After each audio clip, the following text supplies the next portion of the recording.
ચલો આપણે આજે જોવાનું છે ભાઈ ફઝાનનો નિયમ. It's a very important. જે નીટ માટે પણ ખૂબ કામનો છે. એમસીક્યુ પણ આની અંદરથી તમે સોલ્વ કરી શકશો દીકરાઓ.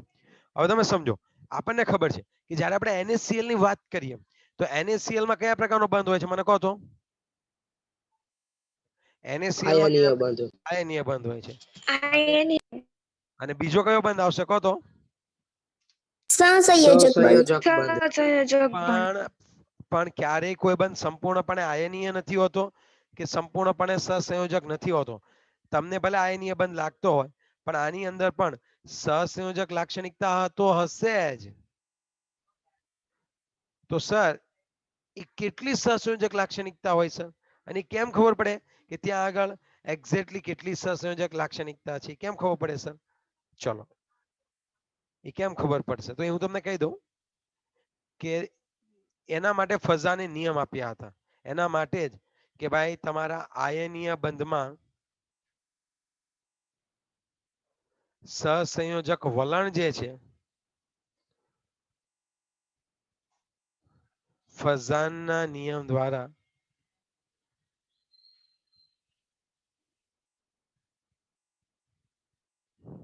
મેળવી શકાય.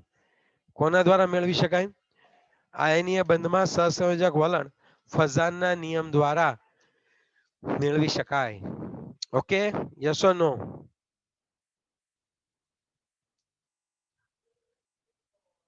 હવે તમે સમજજો.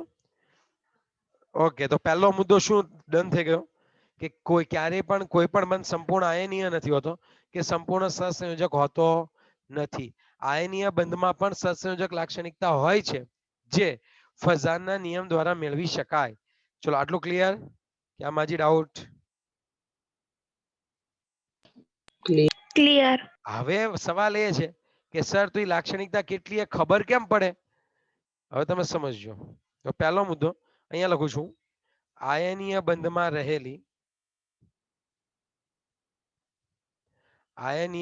રહેલી સહસંયોજક લાક્ષણિકતા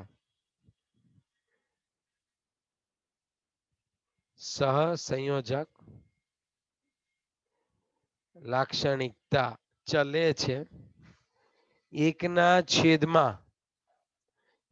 છેદમાં ધન આયનનું કદ અને ચલે છે ઋણ આયનનું કદ. ચેપ્ટર નંબર 4 ફઝાનનો નિયમ છે. ઓકે, તમે જોઈ શકો ચેપ્ટર નંબર 4 નો પોઈન્ટ છે, છેલ્લો પોઈન્ટ બાકી હતો એ. આના પછી નવું ચેપ્ટર સ્ટાર્ટ કરીશું.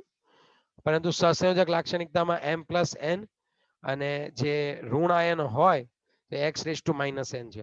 હવે તમે સમજજો. હું તમને એક બહુ મસ્ત વાત કહું, જો સમજવા જેવું બહુ મસ્ત. જે આ સમજી જશે ને, જેને સમજણ હશે ને એને ગોખવું નહીં પડે.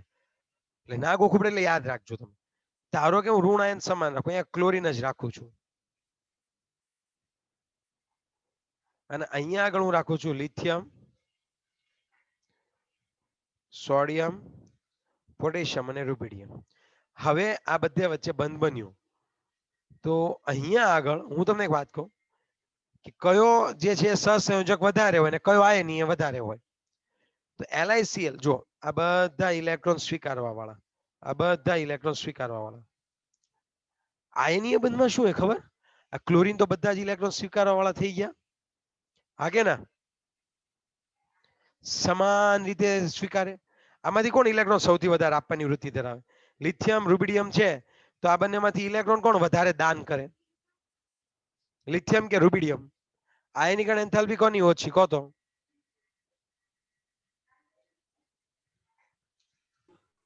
રૂબિડિયમ. આયનીકરણ એન્થાલ્પી કોની વધારે દીકરાઓ? રુબિડિયમની વધારે છે. કોની વધારે છે? રુબિડિયમની.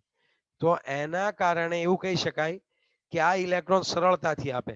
અહીંયા ઇલેક્ટ્રોનની આપલે સરળતાથી થાય અને અહીંયા થોડી ઘણી ભાગીદારી વધારે થાય. તો આ આયનીય થશે અને આ સહસંયોજક થાય. સાઈડમાં લખતા રહેજો.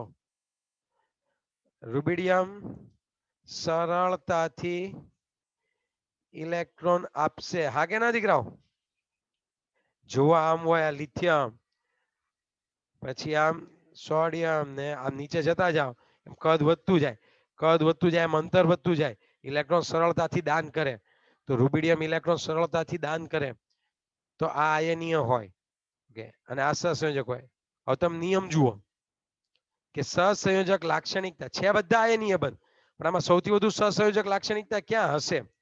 તો સૌથી વધુ સહસંયોજક લાક્ષણિકતા કઈ જગ્યાએ છે? જુઓ તો દીકરાઓ, કે જ્યાં ધન આયનનું કદ નાનું હોય, લિથિયમ ની અંદર હોય. તો આ નિયમ ઉપરથી ખબર પડી. સમજણ કેમ કહેવાય? તો જો આયનીય બંધ એટલે ઇલેક્ટ્રોનની આપ લે, અને સહસંયોજક બંધ એટલે ઇલેક્ટ્રોનની ભાગીદારી. આ કે ના? શું કીધું મેં તમને? આયનીય બંધ એટલે ઇલેક્ટ્રોનની આપ લે, અને સહસંયોજક બંધ એટલે ઇલેક્ટ્રોનની ભાગીદારી. અહીંયા ઇલેક્ટ્રોન લેવા વાળા બધા સરખા છે. ક્લોરીન ઇલેક્ટ્રોન આપશે કોણ સરળતાથી? વિચારીને જવાબ આપજો. કોણ સરળતાથી ઇલેક્ટ્રોન આપશે?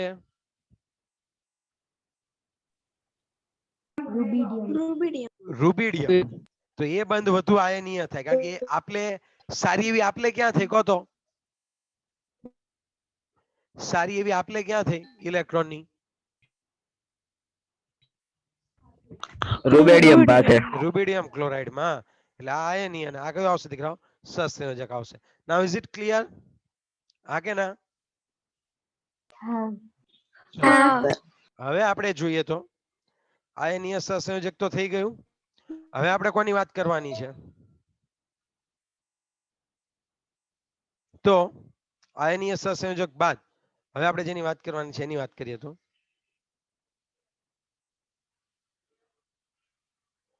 હવે જો આમાં હું હતું ધન આયન, ઋણ આયન સમાન છે, એટલે આપણે કોને જોવાનું હોય? કહો તો ઋણ આયન સમાન છે તો આપણે કોને જોવાનું હોય?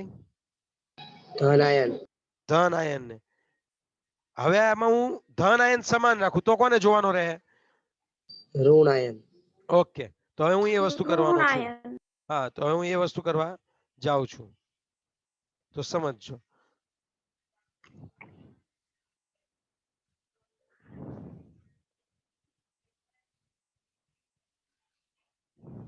ઓકે, તો આપણને ખબર છે ફઝાનો નિયમ ચાલી રહ્યો છે.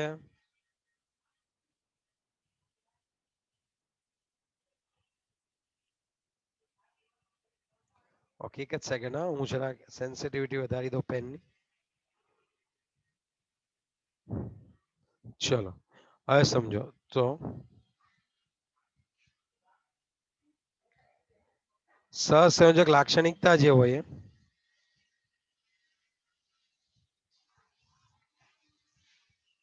સહસંયોજક લાક્ષણિકતા ચલે છે એકના છેદમાં ધન આયનનું કદ, ચલે છે ઋણ આયનનું કદ. ઓકે, હવે આપણે એક કામ કરીએ. હવે ધન આયન કોમન સોડિયમ છે, sodium fluoride, sodium chloride, sodium, એક કામ કરીએ સોડિયમ કરતા પોટેશિયમ રાખી દઈએ, કોઈ પણ રાખી દઈએ. HF, HCl, ધાતુ વાળું આ જ રાખીએ ને. NaF, NaCl, NaBr, NaI આવી રીતે હોય તો આમાં ઇલેક્ટ્રોન આપવા વાળું કોણ સમાન છે? જુઓ તો સોડિયમ. ફ્લોરિન છે, ક્લોરીન છે, બ્રોમિન છે, આયોડીન છે. આમાંથી કોણ એવું છે જે ઇલેક્ટ્રોન ફટાફટ ખેંચી લેશે? સામેવાળા પાસેથી ઇલેક્ટ્રોનને ફટાફટ ખેંચી લેશે એવું કોણ છે? કહો. આયોડીન. ઓકે, તમને શું લાગે છે ફ્લોરિન ઇલેક્ટ્રોન ખેંચશે કે આયોડીન? ઓકે, કોણ ઇલેક્ટ્રોન ખેંચશે? કહો. ક્લોરીન. આયોડીન. બેન આયોડીન ના ખેંચે. ફ્લોરિન ની વિદ્યુત ઋણતા સૌથી વધારે છે. ઇલેક્ટ્રોન આપવાના હોય તો સરળતાથી કોણ આપે? મોટું કદ હોય એ આપે. ઇલેક્ટ્રોન સ્વીકારવાની વાત હોય ત્યારે કોણ આવશે? કહો તો. ઇલેક્ટ્રોન સ્વીકારવાની વાત હોય ત્યારે કોણ આવશે? તો ઇલેક્ટ્રોન સ્વીકારવાની વાત હોય ત્યારે નાનું કદ હોય ઇલેક્ટ્રોન સરળતાથી સ્વીકારે, એટલે ફ્લોરિન સરળતાથી સ્વીકારે. હા, તો આ જે છે આયનીય થઈ જાય, અને આ કેવું થઈ જાય? સહસંયોજક. તો તમે જુઓ કે જો ઋણ આયનનું કદ જેમ મોટું હોય એમ એમાં કઈ લાક્ષણિકતા વધારે હોય? સહસંયોજક લાક્ષણિકતા. જુઓ, સહસંયોજક લાક્ષણિકતા ચલે છે ઋણ આયનનું કદ. જેમ ઋણ આયનનું કદ વધશે એમ સહસંયોજક લાક્ષણિકતા વધશે. અને જેમ ઋણ આયનનું કદ ઘટશે એમ સહસંયોજક લાક્ષણિકતા વધશે. જ્યારે પેલામાં ઉલટું છે. શેમાં? અહીંયા જુઓ કે ભાઈ સહસંયોજક લાક્ષણિકતા શું છે? ધન આયનના કદના વ્યસ્ત પ્રમાણમાં. જેમ ધન આયનનું કદ નાનું એમ સહસંયોજક, જેમ ધન આયનનું કદ મોટું એમ આયનીય. પણ જો આવું રટ્ટો મારવા બેસશો તો મેળ નહીં પડે. તમારી પાસે બે વસ્તુ, બે ટ્રીક આપું હું તમને, બે ટ્રીક. કાં તો તમે આ યાદ રાખો અને કાં તો પછી તમે આ રીતે સમજીને યાદ રાખો કે ભાઈ ફ્લોરિન છે, આ ઇલેક્ટ્રોન આપવા વાળા સમાન, આ સરળતાથી ઇલેક્ટ્રોન ખેંચે તો આ આયનીય અને આ સહસંયોજક. તો આવી રીતે યાદ રાખો. ચલો ક્લિયર? બીજો પોઈન્ટ. યસ. હવે એક ત્રીજો પોઈન્ટ શીખવાડું, હજી લખજો તમે. સહસંયોજક લાક્ષણિકતા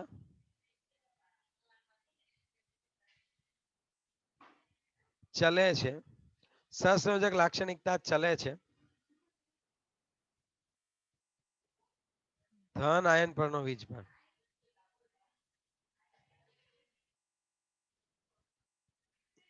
મતલબ ચાર્જ. સમજો, હું સમજાવું કે ધારો કે મારી પાસે PbCl2 છે અને મારી પાસે PbCl4 છે. તો અહીંયા Pb+2 હોય અને અહીંયા Pb+4 હોય. અહીંયા Pb+ શું હશે? 4 હોય. તો તમે મને કહો કઈ જગ્યા પર ચાર્જ વધારે છે? મને કહો તો. કઈ જગ્યા પર ચાર્જ વધારે છે? Pb+4. તો એ વધુ શું થશે? સહસંયોજક. ચલો એક બીજું ઉદાહરણ આપું. SnCl2 અને SnCl4. ચલો કોણ વધારે સહસંયોજક કહો?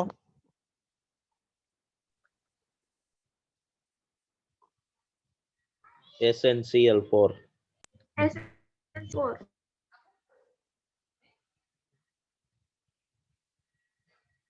ચલો આ પોઈન્ટ લખી લો.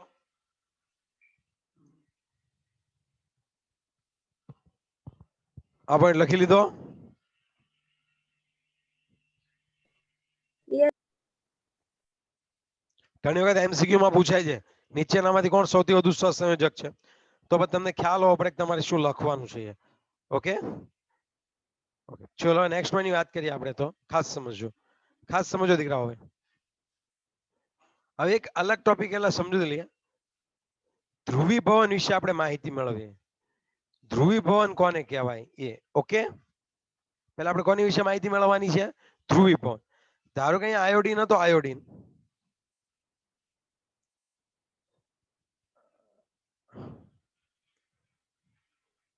આ ઋણ આયન કહેવો કે નહીં? આયોડીન માઇનસ હોય તો કયો આયન કહેવાય? કહો તો.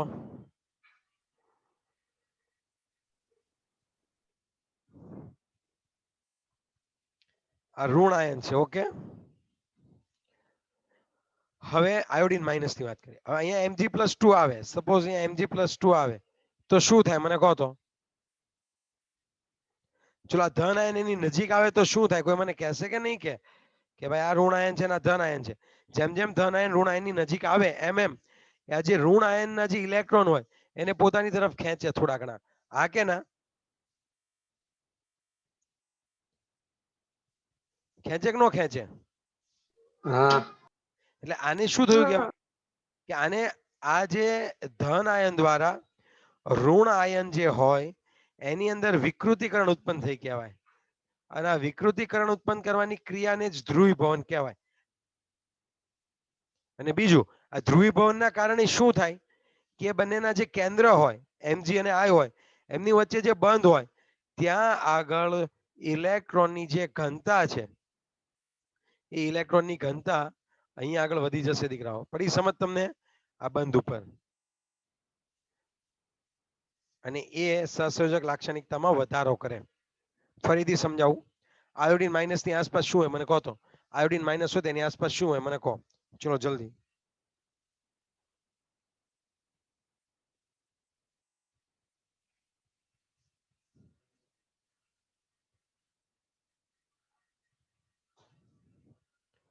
આયોડીન માઇનસ ની આસપાસ શું હોય મને કહો. ઇલેક્ટ્રોન નું ક્લાઉડ હોય, એમાં Mg+2 હોય. તો Mg+2 શું કરશે? ઇલેક્ટ્રોનને ખેંચશે અને આ વિકૃતિકરણ આવે અને એના કારણે શું થશે મને કહો તો. એ વિકૃતિકરણ આવે તો આ બંધ ઉપર ઇલેક્ટ્રોનની ઘનતામાં શું થવાનો છે મને કહો. ચલો બંધ ઉપર ઇલેક્ટ્રોનની ઘનતા શું થશે? વધશે. ઓકે, અને આ વિકૃતિકરણ કહેવાય ધ્રુવીભવન. આને કહેવાય ધ્રુવીભવન ક્ષમતા. ધન આયનની ઉપરનો વીજભાર જેમ વધુ હોય એમ ધ્રુવીભવન ક્ષમતા વધે. અને બીજું આ કેટલું ધ્રુવીભવન પામે છે એ પણ ખાસ કામનું છે. તો સહસંયોજક બંધની લાક્ષણિકતા કોના ઉપર રહે? તો કે ધન આયનની ધ્રુવીભવન ક્ષમતા. અને બીજું શું લેવાનું હોય ઋણ આયનનું કહો તો? કે ઋણ આયન જે છે એ કેવી રીતે કામ કરે, મીન્સ ઋણ આયન કેટલો વિકૃતિકરણ અનુભવે. આ બે વસ્તુ પર ખાસ ધ્યાન રાખવાનું રહે. અને જેમ બંધ ઉપર ઇલેક્ટ્રોનની ઘનતા વહેંચાય એમ સહસંયોજક લાક્ષણિકતા વધશે. તો આટલું શું ક્લિયર? Yes. યસ. હવે આ લોકોનું શું કહેવું છે ખબર? કે આ Mg+2 છે ને એક Mn+2 છે. આપણી પાસે બે આયન છે. આ કયો આયન કહેવાય ખબર? આલ્કલી કે આલ્કલાઇન અર્થ ધાતુ.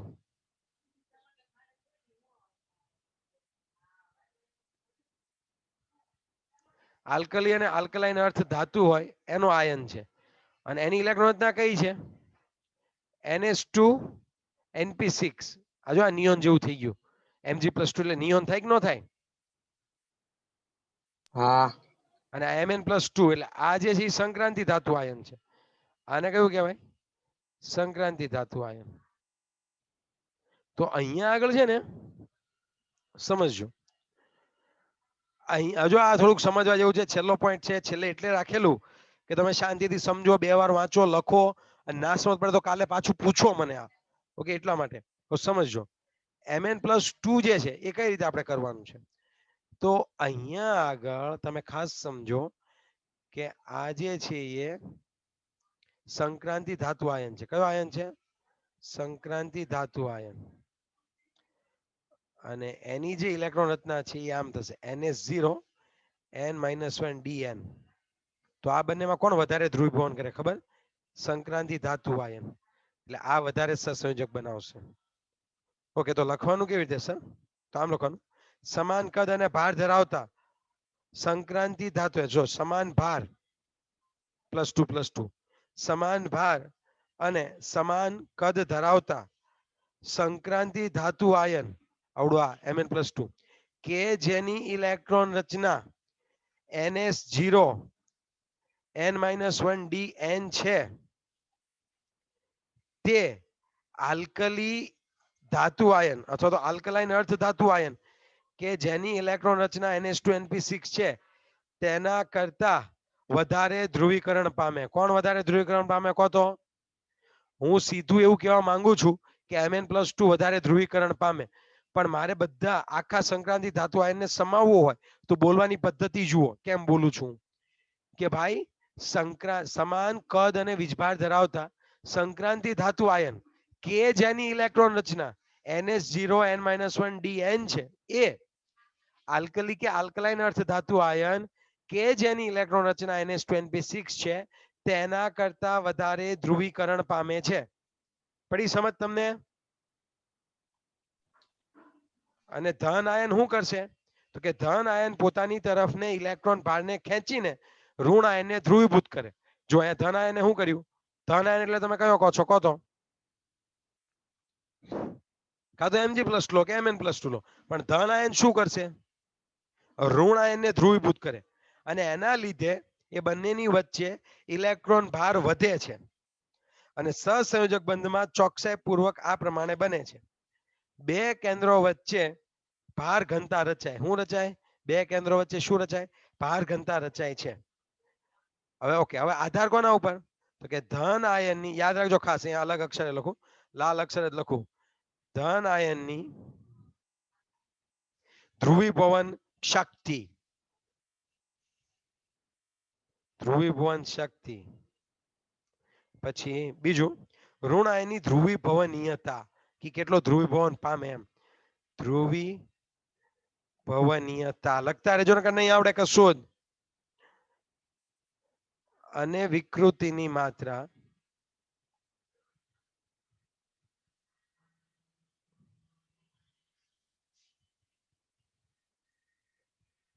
સહસંયોજક લાક્ષણિકતા નક્કી કરે છે. બંધમાં કેટલી સહસંયોજક લાક્ષણિકતા છે કોણ નક્કી કરે?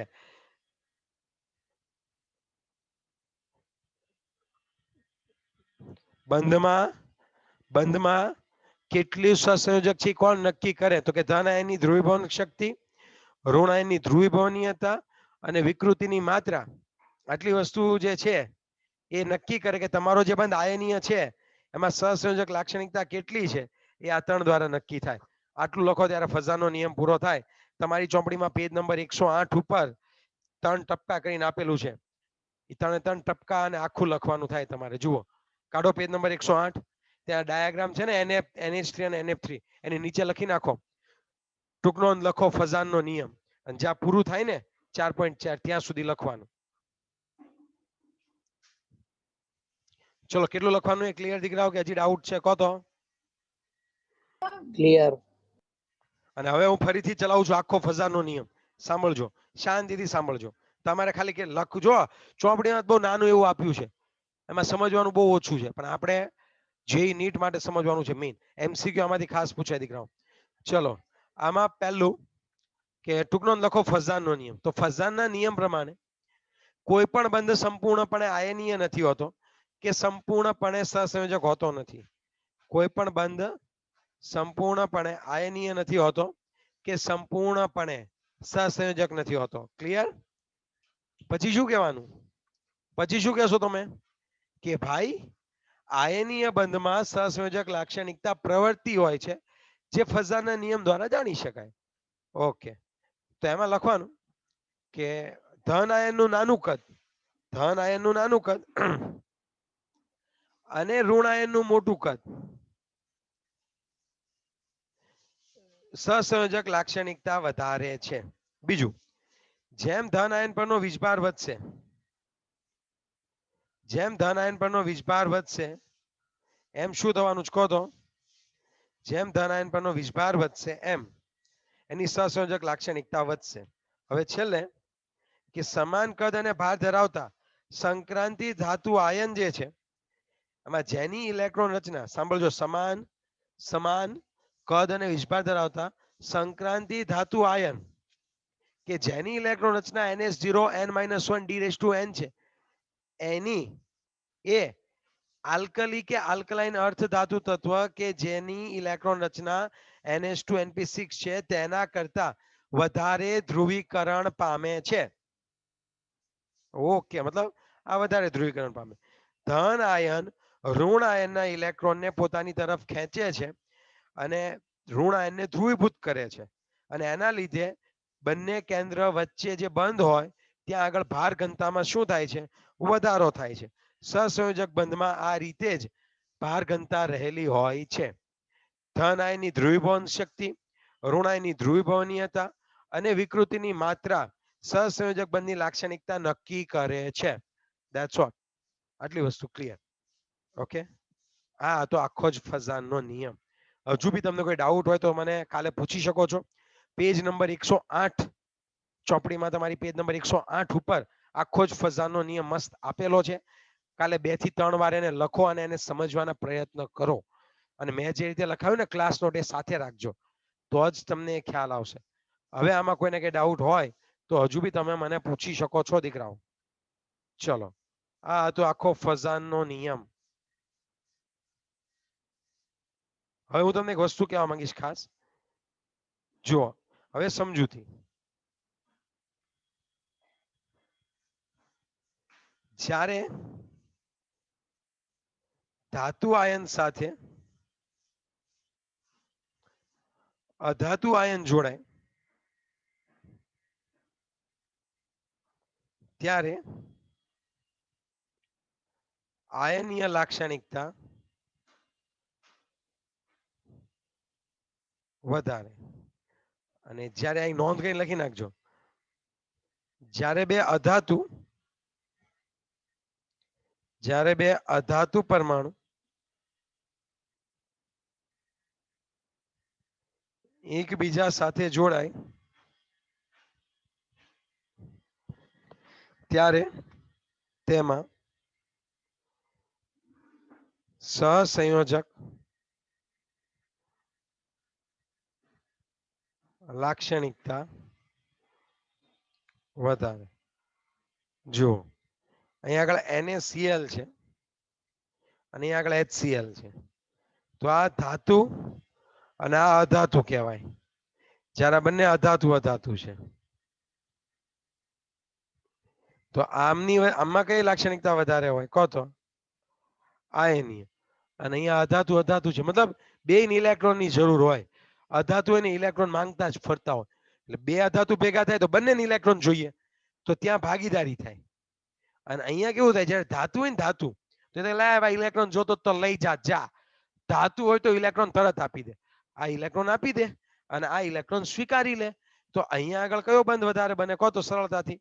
અહીંયા આગળ કયો બંધ સરળતાથી બનશે દીકરાઓ કહો તો? આયનીય બંધ સરળતાથી બને છે. આટલી વસ્તુ છે. Okay, yes or no? Yes. ચલો, Yes. તો અહીંયા આગળ આપણે એમ કહી શકીએ કે આપણું ચેપ્ટર 4 જે છે પૂરું થયું. હજી પણ તમે સ્વાધ્યાય ના કર્યું હોય અને જો કોઈને બાકી હોય તો આવતીકાલે મને સ્વાધ્યાયના ડાઉટ તમે પૂછી શકશો. એમાં બંધ ક્રમાંક વાળું ને એ બધું તમે કવર કરાવી દીધું છે. હા કે ના? O2+2 કે બાકી છે? કરાવી દીધું. ના થયું હોય તો એ બી કરાવી દઈશ, ચિંતા ના કરો. તમને જે ડાઉટ હશે ક્લિયર કરાવીશ, પણ તમારે સ્વાધ્યાય કરવું પડશે. ઓકે ઓકે, ચલો ચલો, તો હું હવે રાખું છું, મીટિંગ એન્ડ કરું છું.